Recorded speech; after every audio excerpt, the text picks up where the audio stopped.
The Shimmer and the Piney Path, an Uncle Ernest Opines Reflection by K. Brad Barfield. Let me tell you something about the Shimmer. It ain't some fever dream, and it ain't exactly a miracle either. It's what happens when a place gets tired of being forgotten. You can think of it as the land's version of nostalgia, except nostalgia, when it belongs to the earth, has a kind of voltage to it. Now, my old friend Harlan Wykes, bless his methodical heart, didn't mean to get mixed up in any of this. He was a man built for predictability, one of those quiet types who times his coffee by the clock and sharpens pencils for the pleasure of even points. He lived down in a holler surrounded by those tidy, second-growth pines, trees that grow fast and straight, but never seem to remember the wildness of their great-grandparents. You could say Harlan's life was the same way, productive, managed, and a little too straight for its own good.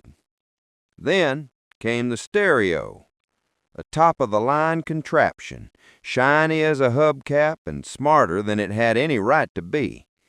Harlan had paid it off over 12 long months, and the moment he did, it decided to quit being a stereo and start being a doorway.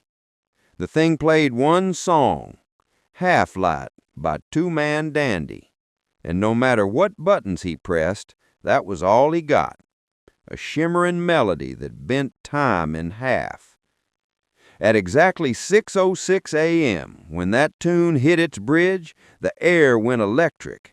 The pine needles lit up like match heads, the ground hummed with color, and then Harlan, along with his traveling menagerie, Bronky the donkey, Pig the hog, and General Beauregard, a rooster of operatic self-regard, found themselves inside the Shimmer, floating like thoughts inside a dream.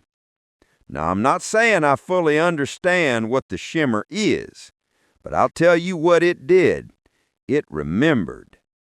The avatar of that light, the shape that spoke to Harlan, said it was the ambience of the earth, the memory of the land itself. It had chosen him because he'd forgotten who he was.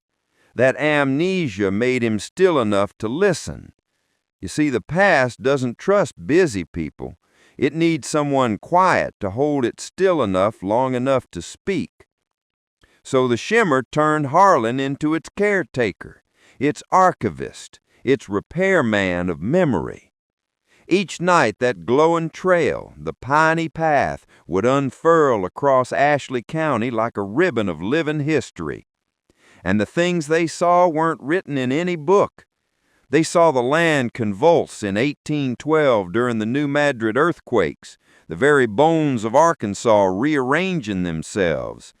They stood by Chief Hecaton, the dry man, as he surrendered Quapaw land in 1818, a sadness so deep even the air refused to move.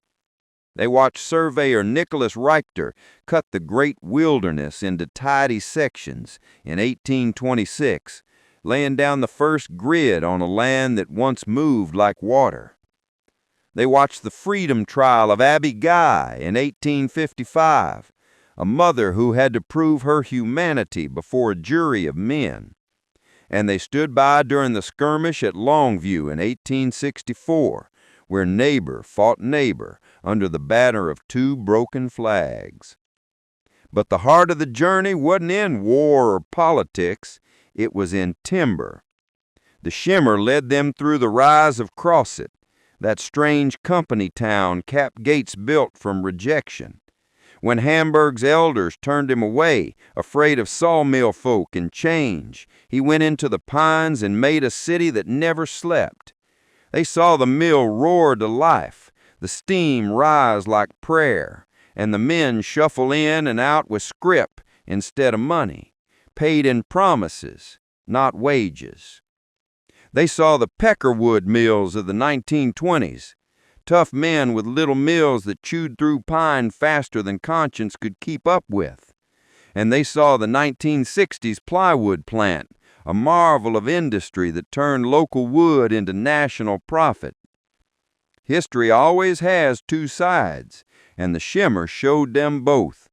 It showed the 1985 strike at Georgia Pacific, when brother turned against brother for a paycheck.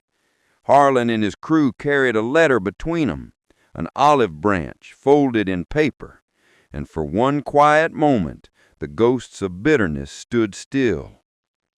They also faced the darker inheritance of the land, Stink Creek. They found the place where the earth itself had been poisoned, and they soothed it, not with technology or law, but with presence, acknowledgement, and care. And then there was the Crossett Experimental Forest in 1937, R.R. Reynolds and his mammy trees. Harlan saw that man's vision, sustainable forestry, a perpetual yield where you take, but you also give. The Shimmer made sure those lessons didn't fade, because that's what this whole business was about, remembering what we've already learned and what we've already forgotten twice. There were moments of beauty, too. A deer crossing through time to meet a new herd in the 1940s. A black bear returning to Felsenthal in the 2000s, as if to say, we're still here. The land was healing itself in its own slow grammar. But it wasn't all peace. At Lake Enterprise, they met a rival crew, a group that thought they could rewrite the story. Their leader, a descendant of a blacklisted mill worker, wanted to fix history by force. And maybe he wasn't entirely wrong, because pain unacknowledged festers, but the Shimmer wasn't about rewriting.